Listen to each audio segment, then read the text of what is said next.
Why does checking if something equals null in SQL always fail? Let's unravel this common source of confusion. First, understand that null is not a value. It's a marker for unknown or missing data. When you compare 5 to null, you're not comparing 5 to some concrete thing. You're asking, is 5 equal to something I don't know?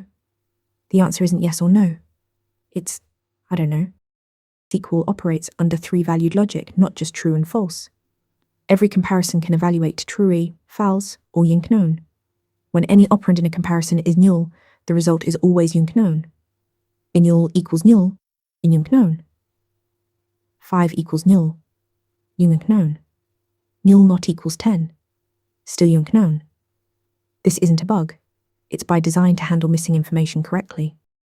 So how do you check for null? Use IS null or IS not null.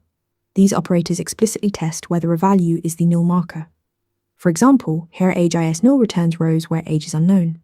Never use =sign for null checks. Here's the catch. In a where clause, unknown is treated like false, so those rows get filtered out. This means where age equals null excludes everything, even rows where age is null. For practical work, use functions like colux to substitute defaults nu, l, lif to create nulls conditionally, or is not distinct from for null safe equality checks that treat null equals null as true. Remember, null comparisons with equals return unknown because null represents the unknowable. Always use is null operators. Practice this on interviewmentor.ai. Want to nail questions like this in your next interview? Interview Mentor gives you hands-on practice with real questions. Every answer gets a grade with specific, personalized feedback. Track your progress across topics and difficulty levels.